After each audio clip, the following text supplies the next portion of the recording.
सांध्य पाठचर को आप समस्त स्वागत कर आज आलोचना विषय है मटेरियल डिजायर्स एवं ग्रीड फॉर फूड जो पार्थिव कामना वासना सब आमर दैनंदिन जीवन चलनी गोटे आवश्यकता अच्छी गोटे कामना वासना अच्छी से संपर्क में अल्प केतटा बाणी माँ दी do not expect any satisfaction from physical life and you will no more be tired of it. Do not expect any satisfaction from physical life. आमे जो जीवन बंचु फिजिकल लाइफ पार्थिव जीवन जो जीवन बंचुचे आम दैनिक से कौन सतोष हो जाए भाई आशा रखनी ताल कौन हो जान तुम सतोष आशा न कर तुम्हें तार बांधी रही मान जो असंतोष असंतोष satisfaction dissatisfaction satisfaction तुम मिलने केवल dissatisfaction ही मिल जाए तुम यदि सागे बांधी रही जदि तुम छाड़ी चलो बांधी रही अर्थात आम सतोष पाई से कह सतोष मुक्त रुह सतोष पाइबार मुक्त रुह तुम बांधिक रही अर्थात तुम गोटे ना न चले गोटे ना असुविधा यू प्रकार आसबन तुम निजक कामना बासनार जो दास ता हेनी जदि तुम यही जीवन में यही प्रकार सतोष न खोज था गोटे बढ़िया मेसेज कहले for our passage in the material world what is indispensable to our life and action is put at our disposal according to the place we should occupy there. आमे जो जगत में बंचुचु मटेरियल वर्ल्ड ए आम जहाँ दरकार indispensable जहाँ अपरिहार्य ताप रखाई सबकि आम रखी जाए से मटेरियल वर्ल्ड आमे जो स्थान दखल करुचु से स्थान जहाँ दरकार समस्त समान जिन दरकार पड़ूनी समस्त समान जिन दरकार पड़ूनी क्या कौ जिन दरकार तार आवश्यकता अनुसार दिखाई सब रखी दिखाई गोटे को गीत अच्छे सबकि अच्छे साइता सजड़ा आम जहाँ जहाँ अच्छी लोड़ा सबकि अच्छी साइता सजड़ा जहाँ सब भगवान आमको दरकार सब आगे साइट की सजाड़ी रखी यही जिन दरकार पड़ा एवं आमर स्थान को नहीं आमर अवस्था को नहीं व्यवस्था को नहीं जहाँ दरकार मत दिहब मैं सब रखी जाए तुम इंडिस्पेंसेबल जहाँ the more we are consciously in contact with our inner being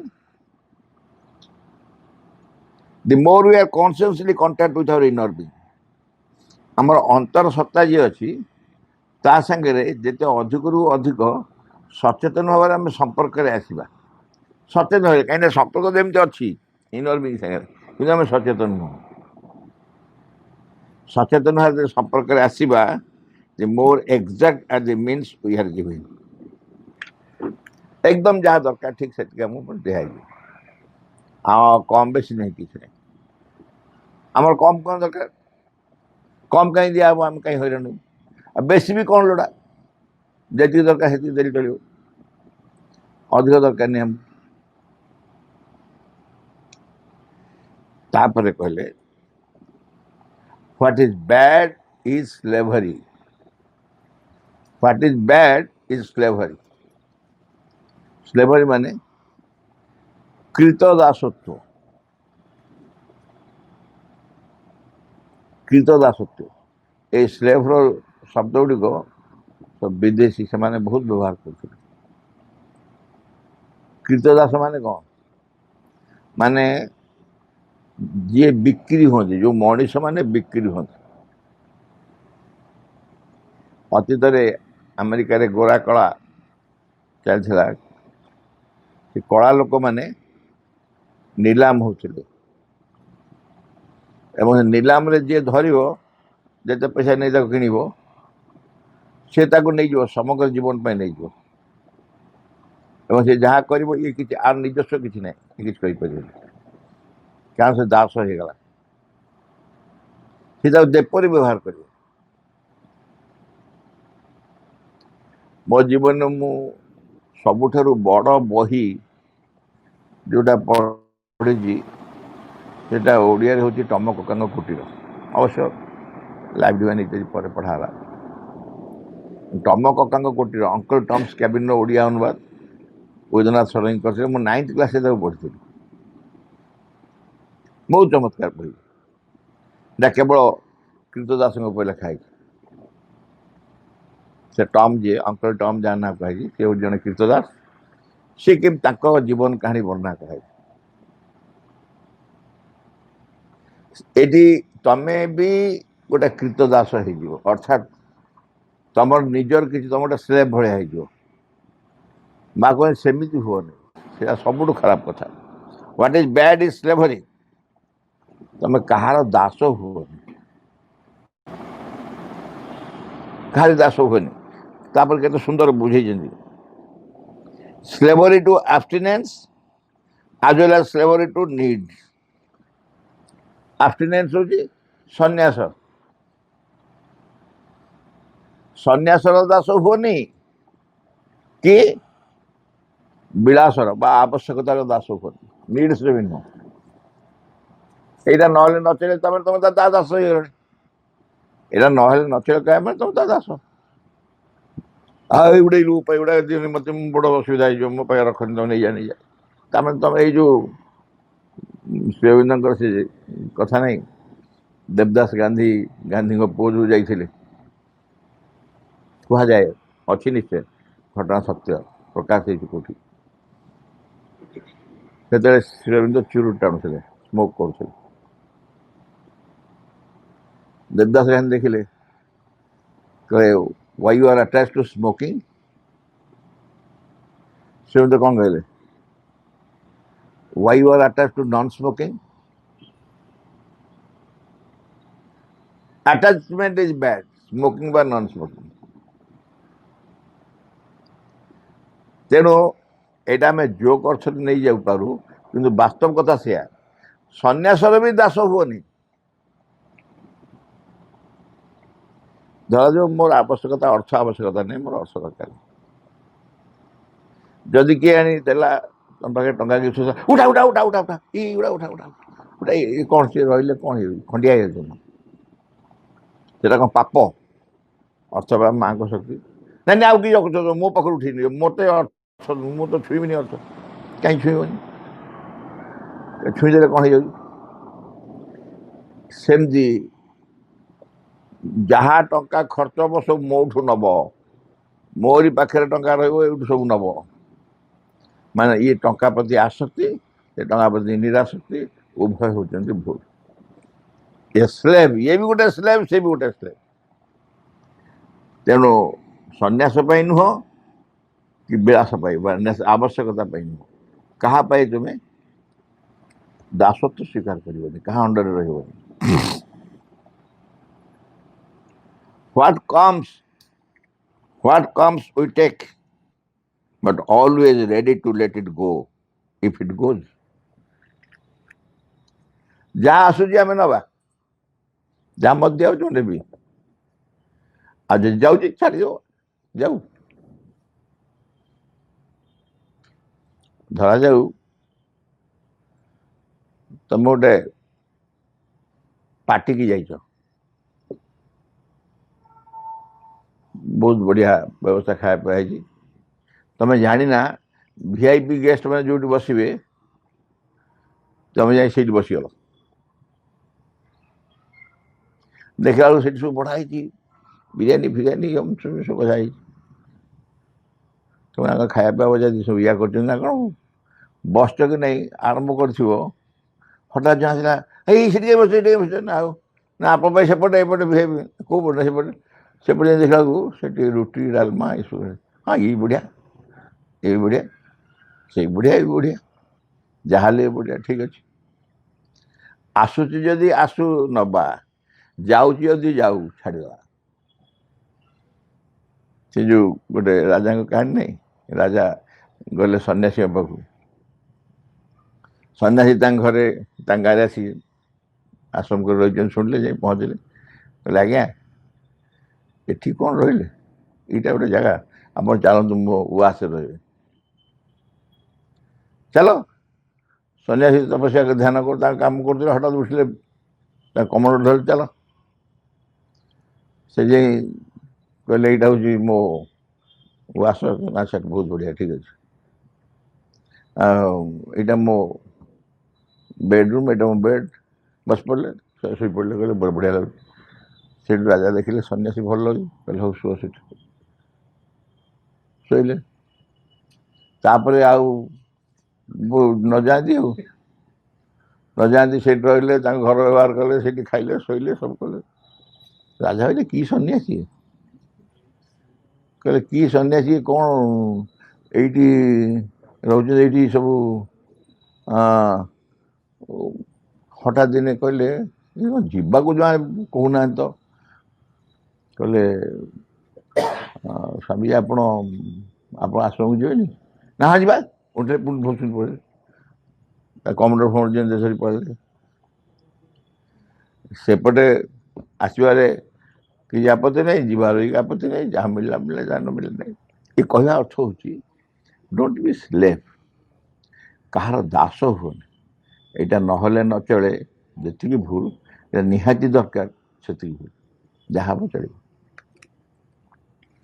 ତାପରେ ପଢ଼ିବା ଗ୍ରିଡ୍ ଫର୍ ଫୁଡ୍, ଏଇଟା ବହୁତ ବଢ଼ିଆ ବିଷୟ। ଖାଦ୍ୟ ପାଇଁ ଲାଳସା। ମାଆଙ୍କର ସିନା ନଥିଲା, ଆମର ତ ଅଛି ନା, ମା ଜାଣିଛନ୍ତି, କହିଲେ ଏଗୁଡ଼ା ଖାଦ୍ୟ ପାଇଁ ବଞ୍ଚିଛନ୍ତି ବୋଲି। ଆମର ନାହିଁ ମାଆଙ୍କର ଗୋଟେ message, and sorry, eat for living, don't live for eating. ବଞ୍ଚିବା ପାଇଁ ଖାଅ, ଖାଇବା ପାଇଁ ବଞ୍ଚ ନୁହଁ। ବଞ୍ଚିବା ପାଇଁ ଖାଅ। ଯଦି ଖାଦ୍ୟ ଖାଉଛ କ'ଣ ପାଇଁ, ନା ବଞ୍ଚିବା ଦରକାର, ତ ତେଣୁ ଖାଇବା ଖାଉଛ। କିନ୍ତୁ ତମେ କ'ଣ କରୁଛ, ଆମେ ଖାଇବା ପାଇଁ ବଞ୍ଚିଛୁ। ଗୋଟେ ଜାଗାରେ ଗୋଟେ ଆମର ଏଇ ପାଠ୍ୟ ମାନଙ୍କରେ କୋଉଠି ଆଲୋଚନା ହେଉଥିଲା ଯେ ସୁପ୍ରାମେଣ୍ଟାଲ ହେଲେ ଆଉ ସବୁ ଭୋଜନ ନାଇଁ, ଖାଇବା ପିଇବା ପୁରା ବନ୍ଦ ହେଇଯିବ। ଜଣେ ବିକଳ କହୁଛି ସୁପ୍ରାମେଣ୍ଟାଲ ହେଇଗଲେ ଏ ସବୁ ଖାଇବା ବନ୍ଦ ହେଇଯିବ, କିଛି ଖାଇ ହେବନି। ତାମାନେ ଏ ଯେଉଁ ଖାଇବା ଜିନିଷ, ଯେଉଁ ମଜା, ଖାଇବାର ଯେଉଁ ଆନନ୍ଦ ଅଛି, ଆଜି ୟା କରି ଖାଇବା, କାଲି ସେ ଆଗେ ଖାଇବା, ମନ ହେଲା ଗୋଟେ ଖାଇବା, ସବୁଠୁ ବଡ଼ କାମ ତ ଖାଇବା। ଆଉ ଜୀବନରେ ସବୁଠୁ ବଡ଼ କାମ ହେଲା ଖାଇବା। ସକାଳୁ ଉଠିଲେ ଆଗ ଚିନ୍ତା ଆଜି କ'ଣ ରୋଷେଇ, ଜଳଖିଆ କ'ଣ ହବ, ଖରାବେଳେ ଖାଇବା କ'ଣ ହବ। ସେଇ ଯେଉଁ ଗ୍ରିଡ୍, ମା ଗୋଟେ ମେସେଜ ଦେଇছে ଥରେ, I have everything to satisfy your need, but I have nothing to satisfy your greed. ମା କହିଲେ ମୋ ପାଖରେ ତୁମର ଆବଶ୍ୟକତା ପୂରଣ ପାଇଁ ସବୁ କିଛି ଅଛି। I have everything to satisfy your need, but I have nothing to satisfy your greed. ତୋର ଲାଳସାକୁ ପରିପୂର୍ଣ୍ଣ କରିବା ପାଇଁ ମୋ ପାଇଁ କିଛି ନାହିଁ। ସେ grid allowed. Greed for anything concerning physical consciousness, so-called necessities and comfort of whatsoever nature, this is one of the most serious obstacles sadhana. এই ଯେଉଁ ଜୀବନରେ ବଞ୍ଚୁଛୁ, ସେ ଜୀବନରେ କୌଣସି ବସ୍ତୁ ପାଇଁ ଯଦି ଲାଳସା ରହେ, greed for anything concerning physical consciousness, এই ଜଡ଼ ଚେତନାରେ, ଆମ ଚେତନାରେ ବଞ୍ଚୁଛୁ, ଏଥିରେ ଯେକୌଣସି ବସ୍ତୁ ପାଇଁ ତୁମର ଯଦି ଲାଳସା ରହିଲା, ଲୋଭ ରହିଲା, ଆସକ୍ତି ରହିଲା, ତାହେଲେ ସେଟା ଫର୍ ସୋ କଲ୍ଡ ନେସେସିଟି, ତାକୁ ତୁମେ ନେସେସିଟି ଯଦି କହିପାର, ମୋର ଦରକାର ନିହାତି ନେସେସିଟି, ଯାହା ମିଳିଲା ସେଥିରେ ସନ୍ତୁଷ୍ଟି ନୁହଁ, ଏଇଟା ମୋର ଦରକାର, ଏଇଟା ଆବଶ୍ୟକତା। ନେସେସିଟି ଆଣ୍ଡ କମ୍ଫର୍ଟ, ଆରାମ। ମଣିଷ ଟିକେ ଆରାମରେ ରାତିରେ ଶୋଇବନି। ସେ ଖଟଟା ଉପରେ ଖାଲି ଗୋଟେ ସପ ପଡ଼ିଥିବ, ଗୋଟେ ଗଦିଟିଏ ପକେଇ ଶୋଇଲେ, ଗଦିଟା କ'ଣ ପାଇଁ ଖୋଜିଲ? ସପ ଉପରେ ଶୋଇ ପଡ଼ୁଥିଲ, ଗଦିଟା କ'ଣ ପାଇଁ ଖୋଜିଲ? ନେସେସିଟିଜ୍ ବୋଲି କହିଲ କିନ୍ତୁ ପ୍ରକୃତରେ କମ୍ଫର୍ଟ ସେଇଟା ଆରାମ ଦେବ ଏଇ ଦୁଇଟା କହିଲ। This is one of the most serious obstacles to sadhana. ମୁଁ କହିଲି ଏଇସବୁ ପାଇଁ ଯେଉଁ ଲାଳସା ନିଜର ଆବଶ୍ୟକତା ପୂରଣ ପାଇଁ ବା ନିଜର ଆରାମ ପୂରଣ ପାଇଁ ଆରାମ ପାଇଁ ଯେଉଁ ସବୁ ବସ୍ତୁ ଖୋଜୁଛ ସିଏ ହେଉଛି ସିରିୟସ୍ ଅବଷ୍ଟାକଲ୍ ଟୁ ସାଧନା। ସାଧନା ପାଇଁ ଅତ୍ୟନ୍ତ ଗୁରୁତ୍ୱପୂର୍ଣ୍ଣ ସମସ୍ୟା ଇଏ ବାଧା। Each little satisfaction you get through greed is one step backward from the goal. ତମ ଲାଳସାର ବଶବର୍ତ୍ତୀ ହେଇ ତମେ ଯେତିକି ସନ୍ତୁଷ୍ଟ ହୁଅ ବେଳେ ବେଳେ ଏଇଟା ଖୋଜୁଥିଲ ପାଇଲ ଖୁସି ହେଲ ପାଇକି ତାମାନେ ତମ ଗୋଲ ଯେଉଁ ଲକ୍ଷ୍ୟ ଗୋଟେ ପାଦେ ପଛେଇ ଆସିଲ। One step backward. Each little satisfaction you get through greed is one step backward from the goal. ଲକ୍ଷ୍ୟଠୁ ପାଦେ ପଛେଇ ଆସେ। ତମର ଏଇଟା ହେଉଛି ବାଧା, ସାଧନା ପାଇଁ ବାଧା। When you have a desire, you are governed by the thing you desire. ତମ ଗୋଟେ କାମନା ବାସନା ଧରାଯାଉ ଯାହା ବି ଦେଖ ଯାହା ବି ତମେ ଯେହେତୁ ତମେ ସନ୍ତୁଷ୍ଟ ନୁହଁ ଚଳଣିରେ କେତେବେଳେ ତମର ଗ୍ରିଡ୍ ଆସେ କି ଆବଶ୍ୟକତା ଆସେ ଡିଜାୟାର ଆସେ ଯେତେବେଳେ ତମର ଯାହା ଥାଏ ତାଠାରୁ ଅଧିକା ତମେ ଖୋଜ। When you have a desire, ଜମି ଯଥେଷ୍ଟ ଅଛି କିନ୍ତୁ ଶୁଣିଲ ଯେ ପାଖ ଲୋକ ତା ଜାଗା ବିକିଦେବ ଏବଂ ଯେହେତୁ ମୋ ଜାଗାକୁ ଲାଗିଛି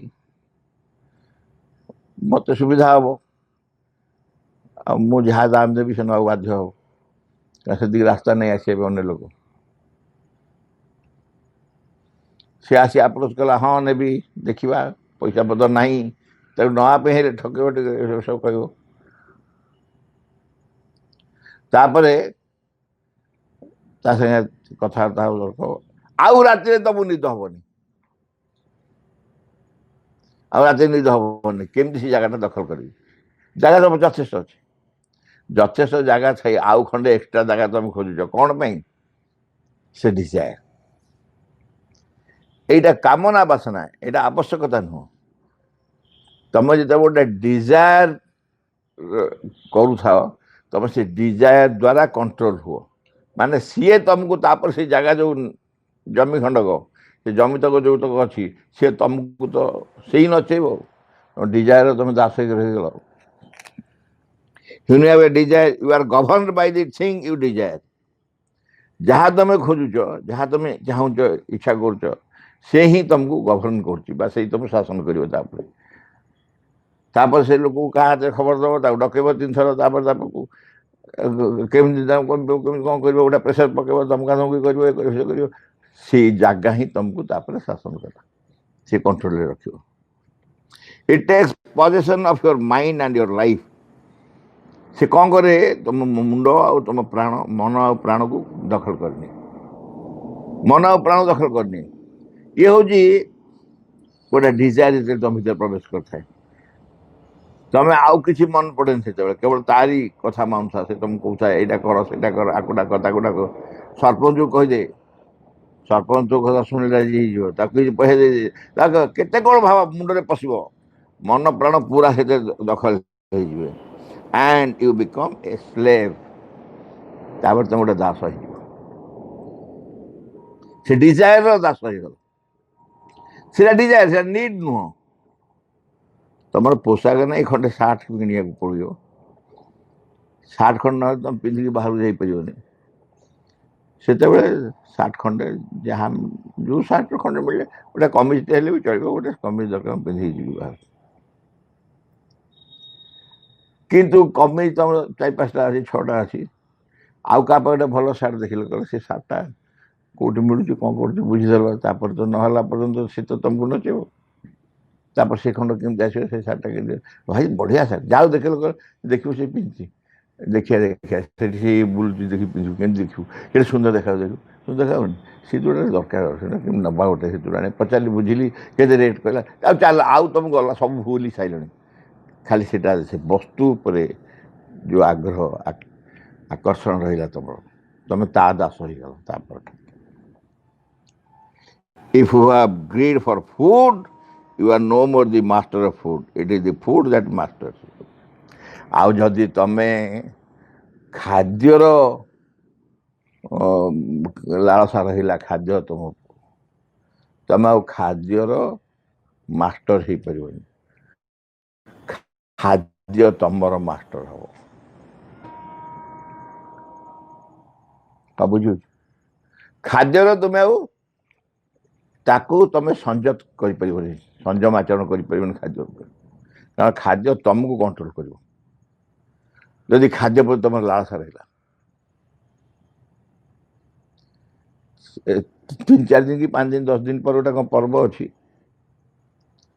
କ'ଣ କରିବା ବୋଲି 10 ଦିନ ପୂର୍ବରୁ ଆଗ ମେନୁ ହବ ଆମେ ଖାଦ୍ୟର ଅଣ୍ଡରେ ଥାଉ ଖାଦ୍ୟ ଆମକୁ ଦଖଲ କରିନି ତାପରେ ସେଇ ଖାଦ୍ୟ ନହେଲା ପର୍ଯ୍ୟନ୍ତ ଆଶ୍ଚର୍ଯ୍ୟ ଲାଗିବ ଖାଦ୍ୟଟା ଯଦି ବାଇଚାନ୍ସ କମ୍ ହେଇଗଲା ଦୁନିଆ ଯେଉଁଦିନ ବାଇଚାନ୍ସ ଯଦି ତରକାରୀ ଅଲଣା ବା ଖରାପ ହେଇଗଲା ଏତେ ପାଟିମୁଣ୍ଡ କାହିଁ ହୁଏ ଏତେ ପାଟିମୁଣ୍ଡ କାହିଁ ହୁଏ କାହିଁକି ନା ଖାଦ୍ୟ ତୁମକୁ କଣ୍ଟ୍ରୋଲ କରେ ଖାଦ୍ୟ ତୁମକୁ ଗଭର୍ଣ୍ଣ କରେ ଖାଦ୍ୟ ଶାସନ କରେ ତମେ ତା ଶାସନ ନେଇଥାଅ ତମେ ତମ ନିଜ ଅଣ୍ଡରେ ନଥାଅ ଖାଦ୍ୟ ଯଦି ବାଇଚାନ୍ସ ସ୍ୱାଦ ହେଇନି ଏଣିକି ଦୃଷ୍ଟି ଦେବା ଟିକେ ଭଲ କି ଯେମିତି ହବ ଏଇଟା ଟିକେ ଅଲଣା ହେଇଯାଇଛି ଲୁଣ ଟିକେ ପଡ଼ିଲେ ପକେଇଦେବ ଲୁଣ ପକେଇ ଖାଇଦେବା ଚାଲ ହେଇପାରନ୍ତା କିନ୍ତୁ କ'ଣ ହୁଏ ତାକୁ ହିଁ ନେଇ ଘରେ ଅଶାନ୍ତି କ'ଣ ନା ଖାଦ୍ୟ ରୋଷେଇ ଠିକ୍ ହୁଏ ଏଇହା କହୁଛା ମା କହୁଛନ୍ତି ଫୁଡ୍ ମାଷ୍ଟରସିପ୍ ଇଂରେଜୀରେ ଗୋଟେ ଅଛି eat your food as medicine eat your food as medicine or else you may have to eat your medicine as food ବୁଝିବୁ ତ eat your food as medicine ମେଡିସିନ୍ର ଦୁଇଟା ଅର୍ଥରେ କୁହାହେଉଛି କ'ଣ ଅର୍ଥ ନା ସ୍ୱଳ୍ପ ଖାଇବ ମେଡିସିନ୍ ପୁଳା ପୁଳା କି ଖାଇକି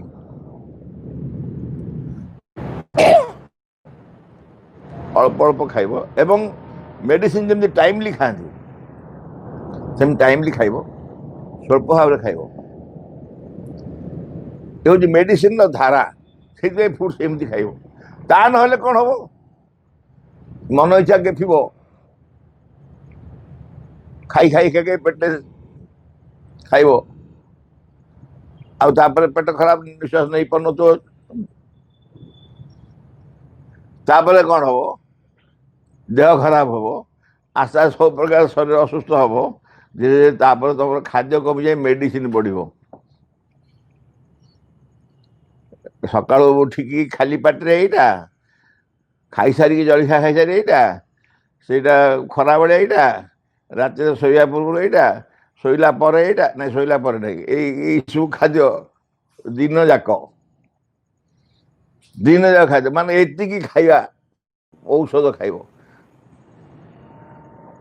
ଖାଦ୍ୟ ଯେତିକି ଖାଇବ ଔଷଧ ତାଠୁ ବେଶୀ ଖାଇବ ଯଦି ଖାଦ୍ୟ ଉପରେ କଣ୍ଟ୍ରୋଲ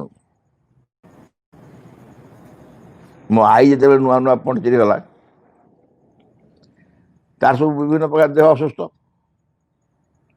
ସେସବୁ ଲେଖା ହେଇଥିବ ସବୁ ଔଷଧ ଉପରେ ଲେଖା ହେଇଥିବ ଝାଡ଼ା ହେଲେ କୋଉଟା ଝାଡ଼ା ନହେଲେ କୋଉଟା ଜ୍ୱର ହେଲେ କୋଉଟା ଜ୍ୱର ନହେଲେ କୋଉଟା ଆଉ ଜ୍ୱର ନହେଲେ କାହିଁ ଔଷଧ ଖାଇବ ମୁଣ୍ଡ ବିନ୍ଧିଲେ ସେ କ'ଣ ହେଇଛି ଆଉ କ'ଣ ନହେଲେ ହେଇଯିବ ତାକୁ ସେ ଜ୍ୱର ଲେଖା ହେଇଯିବ ଭୋକ ନହେଲେ ସେ ଯାହା ଶୁଣିଛି ଲେଖିଦି ମନ ଇଚ୍ଛା ସେ ସବୁ ଔଷଧ ଉପରେ ନାଁ ଲେଖା ହବ କୋଉଟା କ'ଣ ପାଇଁ ଖିଆ ହବ ଔଷଧ ପାଇଁ ଭାରି ଜାଗ୍ରତ ସେଥିପାଇଁ କୁହାଯାଏ ଯଦି ତମେ it is the food that a sadhak must eat to satisfy the needs of his body and not to meet the demands of his greed. A sadhak must eat to satisfy the needs of his body. ଶରୀର ଆବଶ୍ୟକତା ପୂରଣ ପାଇଁ ଶରୀରର ଆବଶ୍ୟକତା ପୂରଣ ପାଇଁ ଜଣେ ଖାଦ୍ୟ ଖାଇବ, and not to meet the demands of his greed. ତା ଲାଳସାର ପରିପୂରଣ ପାଇଁ ଖାଦ୍ୟ ଖାଇବନି।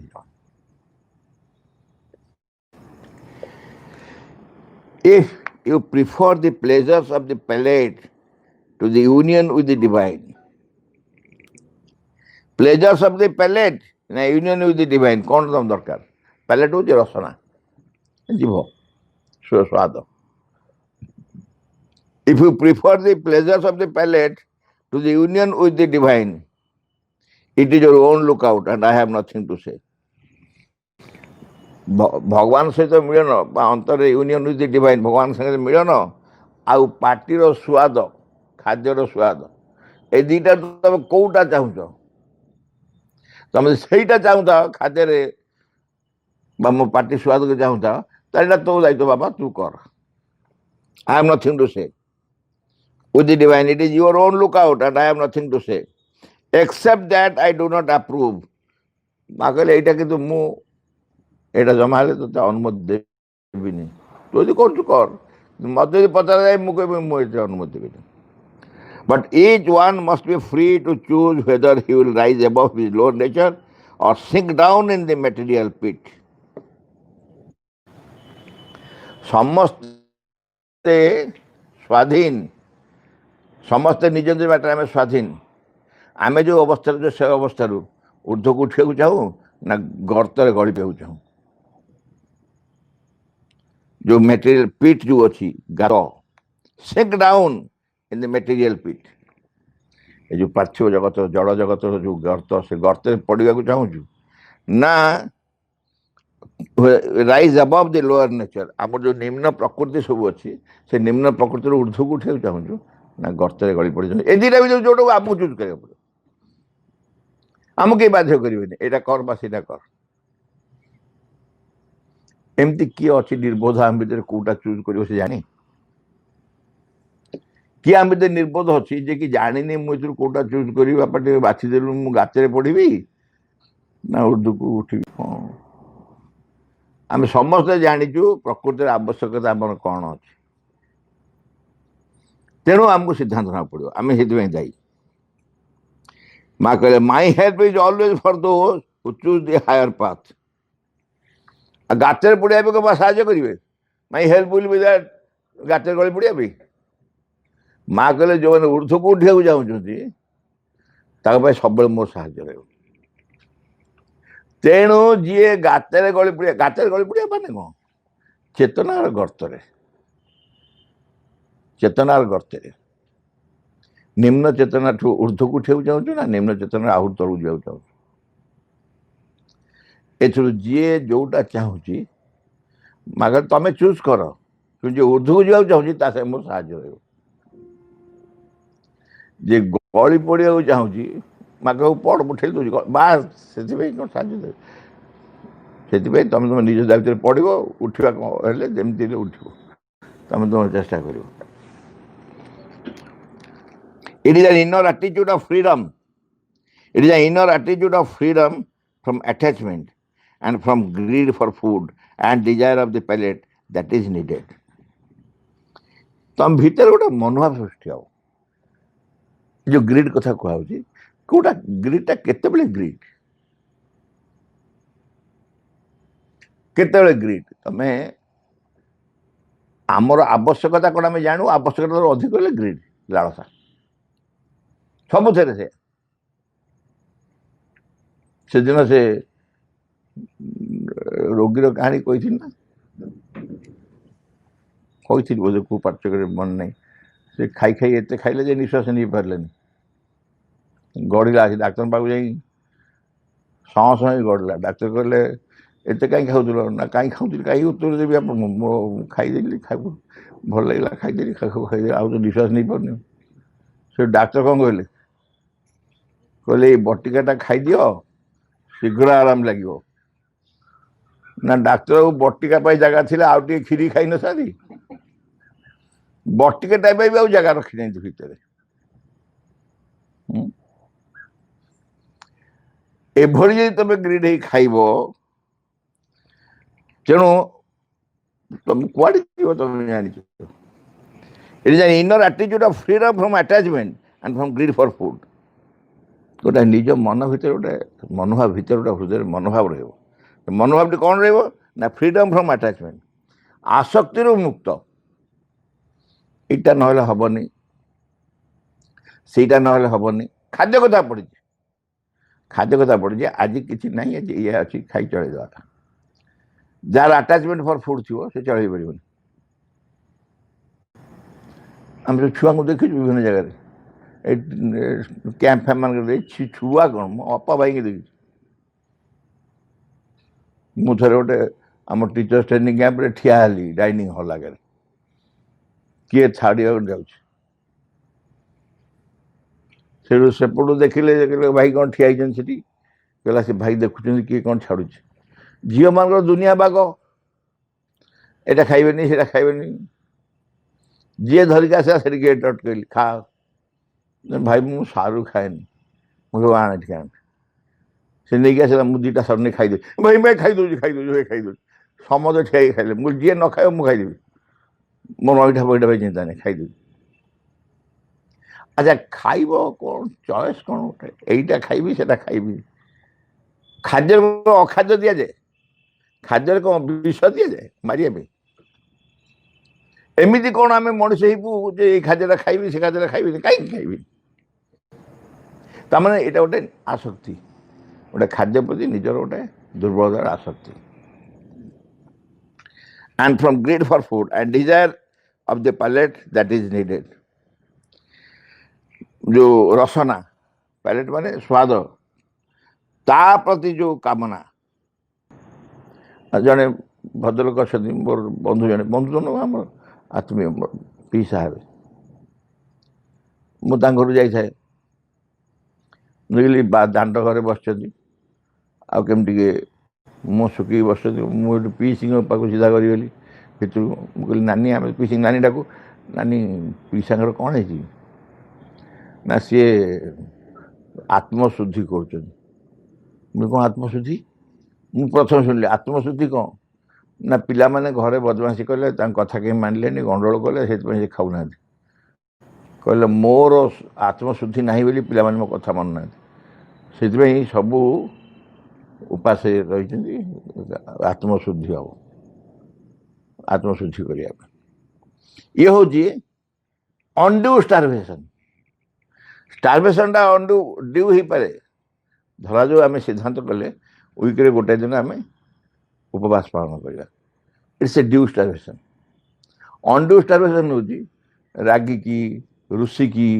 पाटिमुंड कर गंडोल कर उपास रहा undue starvation not undue diminution of the quantity taken or any self starvation अनावश्यक भाव खाद्य कमेवा एवं निजको आम उपास रखा self starvation one must take sufficient food for the maintenance of the body शरीर आवश्यकता जी खाद्य दरकार निहत खाया पड़े शरीर आवश्यकता जी न मिलूँ अलग कथा कि मिलूँ जी दरकार निहत खाया पड़ो and its strength and health but without attachment और डिजायर खाद्य केती खाइब ना शरीर आवश्यकता जी खाइब एवं शरीर स्वास्थ्य एवं शरीर शक्ति जहाँ आवश्यकता दरकार खाइब किंतु कौन आसक्ति रही कि कौन कामना बासना रही लालसा रही तो सेमती खाद्य खाइब तापर गोटे बाणी पढ़ीदबा it would be 100 times more effective to never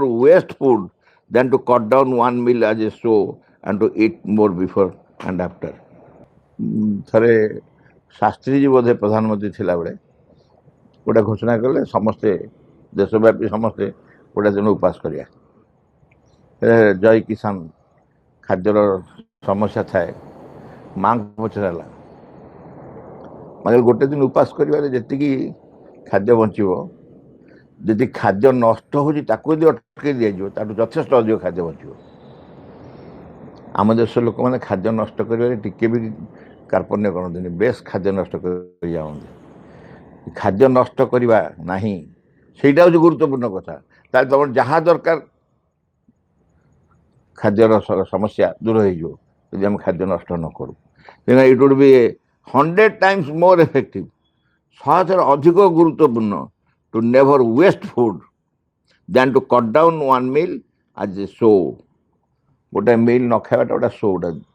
ମା' କହିଲେ ଏଇ ମିଲ୍ଟା, ଆମେ ଥରେ ଗୋଟେ ଜାଗାକୁ ଯାଇଥିଲୁ, ଜାଗା ନାଁ କହୁନି, ସେଠି ପ୍ରଭୁଙ୍କ ରିଲିକ୍ସ ଇନଷ୍ଟଲେସନ୍ ହେବାର ଥାଏ। ଓ ଇନଷ୍ଟଲେସନ୍ ହେଲା, ସେଠି କ'ଣ କରାହେଲା ନା ସେଦିନଟା ଉପାସ ରଖାହେଲା। ସେଦିନଟା ଉପାସ କମ୍ପଲସରି ଫାଷ୍ଟିଂ ସମସ୍ତଙ୍କୁ। ଆମେ ସବୁ ଅଭ୍ୟସ୍ତ ନୁହଁ କମ୍ପଲସରି ଫାଷ୍ଟିଂରେ, କିନ୍ତୁ ଚା ଆଉ ଫଳ ଏଇଟା ରଖା ହେଇଥାଏ। ଚାହିଁବା ଖାଇବ, ଫଳ ପୁଣି ସବୁ ଫଳ ନୁହେଁ, ବିଲାତି ବାଇଗଣ ଭଳିଆ ଗୋଟେ ଫଳ ଆଉ ଚା ରଖା ହେଇଥାଏ। କିନ୍ତୁ ସେ ଆଶ୍ରମରେ ଗୋଟେ ଦୋକାନ ଥାଏ, ସେ ଦୋକାନରେ ସବୁ ପ୍ରକାର ଖାଦ୍ୟ ବିକ୍ରି ହେଉଛି। ଏପଟେ ଫାଷ୍ଟିଂ ହେଇଗଲା, ରୋଷେଇ ବନ୍ଦ ହେଇଗଲା, ସମସ୍ତେ ଯାଇ ସେ ଦୋକାନରୁ କିଣି ଖାଇଦେଲେ, ସେ ଦୋକାନ ଶେଷ। ସେ ଜାଣିକିନା କ'ଣ ଆଣି ରଖିଦେଇଥିଲା ବହୁତ କିଛି। ଇଏ ହେଉଛି ଗୋଟେ ଛଅଟା। କହିଲେ cut down one meal as a so, ଗୋଟେ ଶୋ କରିବା ପାଇଁ, ଗୋଟେ ଲକ୍ଷ୍ୟ ହେବା ପାଇଁ, ଗୋଟାଏ ମିଲ୍ କାଟିଦେବା ଖାଇବାନି। ସମସ୍ତେ ଚାଲ ସୋମବାର ଫାଷ୍ଟ ମିଲ୍ଟା କାଟିଦେବା। ଏଇଟା ନ କରିକି ଯେତିକି ଯେତିକି ଖାଦ୍ୟ ନଷ୍ଟ କରୁ ସବୁ ଜିନିଷ ତ ବନ୍ଦ କରିଦିଅ। And to eat more before and after. ଗୋଟାଏ ମିଲ୍ କଟ୍ କରିଦେବ। ସେ ଯେଉଁ କହିଲାନି, ସେ ଡାକ୍ତର କହିଲେ ତମେ ମୋଟା ହେଇଯାଉଛି, ଟିକେ ଖାଦ୍ୟ କମାଅ। ନା ଆଜ୍ଞା କମେଇଦେବି। କେତେଟା ରୁଟି ଖାଉଛ? ନା 6ଟା ରୁଟି ଖାଉଛ। ନା ଆସ୍ତେ ଆସ୍ତେ ଆସ୍ତେ ଆସ୍ତେ କମେଇଦିଅ। 6ଟାରୁ 5ଟା, 5ଟାରୁ 4ଟା, 4ଟାରୁ 3ଟା, ଏମିତି କମେଇକି ଯାଅ। ସେଠୁ ଯେତେବେଳେ 3ଟା ଖାଇଲା ସେତେବେଳେ ଗଲା, ସେ ଡାକ୍ତର କହିଲେ କ'ଣ ତମ ଓଜନ ତ କାହିଁ କିଛି କମିନି, ତମେ କେତେଟା ଖାଉଛ? ନା 3ଟା ଖାଉଛି। 6ଟା ଖାଉଥିଲ? ନା ହଁ 6ଟା ଖାଉଛି, ଆଉ 6ଟା 3ଟା ଖାଉଛି। ଅଧାରୁ ଖାଦ୍ୟ କମେଇଲାଣି। ବୁଝିବାକୁ କ'ଣ ହେଇଛି ନା ଯେତିକି ଅଟାରେ 6ଟା ରୁଟି ହେଉଥିଲା ସେତିକି ଅଟାରେ 3ଟା ରୁଟି ହେଉଛି। ଅଟା କମେଇବାକୁ ତ ଆପଣ କହିନଥିଲେ, ଆପଣ ରୁଟି କମେଇବାକୁ କହିଥିଲେ ନା, ମୁଁ ରୁଟି କମେଇ ଦେଇଛି। ତ ଲାଭ କ'ଣ ହେଲା? ସେମିତି କହୁଛନ୍ତି ତମେ ଗୋଟାଏ ଦିନ ଗୋଟାଏ ମିଲ୍ ବନ୍ଦ କରିଦେଲ, ତାପର ମିଲ୍ ଡବଲ ଖାଇବ। ଭାଇ ସକାଳ ବେଳେ ଖାଇନଥିଲି, କି ଭୋକ ହେଉଛି, ଡବଲ ଖାଇବ, ଲାଭ କ'ଣ ହବ? ଲାଭ କ'ଣ? ଗୋଟାଏ ମିଲ୍ ବନ୍ଦ କଲ କାହିଁ, ତାପର ମିଲ୍ଟା କାହିଁ ବେଶୀ ଖାଇବ?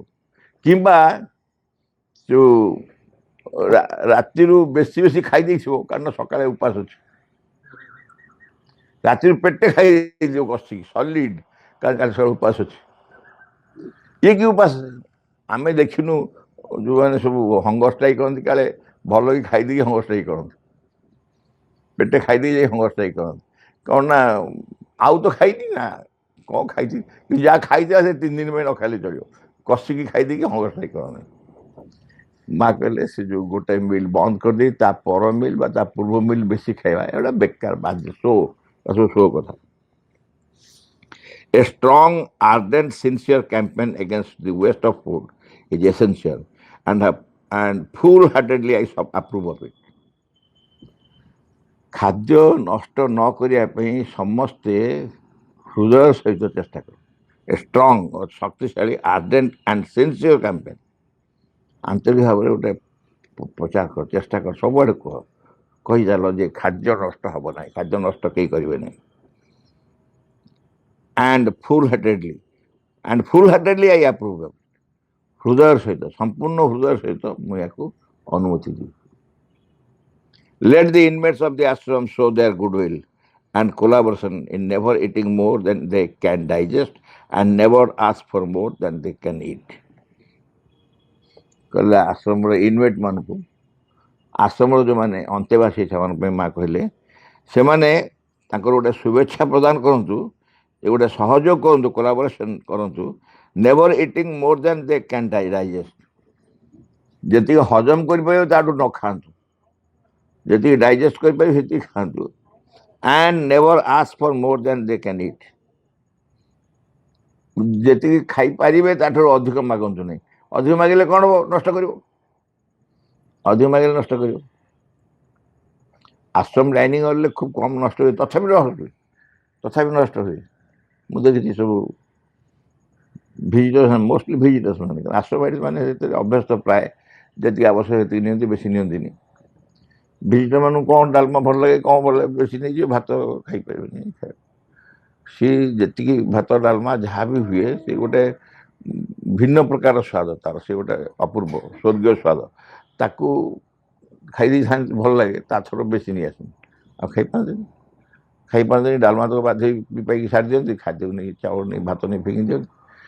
ମା ସେଥିପାଇଁ କହିଲେ ଆଶ୍ରମରେ ଯେଉଁମାନେ ରହୁଛନ୍ତି ସେମାନଙ୍କ ପାଇଁ ଅବଶ୍ୟ ବାଣ୍ଟା କହିଲେ। ଏନିୱେ ଆମେ ସମସ୍ତେ ଖାଲି ଆଶ୍ରମରେ ନୁହଁ, ଆମ ଘରେ ମଧ୍ୟ ସବୁ ଜାଗାରେ ସେଇଆ ଯେ କେବେ ହେଲେ ହଜମ କରିବା ଠାରୁ ବେଶୀ ଖାଦ୍ୟ ଖାଇବାନି, କି ନଷ୍ଟ କରିବା ଭଳିଆ କୌଣସି ଖାଦ୍ୟ ଆଣିବାନି। ଜମା ଯାହା ଆଣିବା ସବୁ ନିଶ୍ଚୟ ଖାଇବା।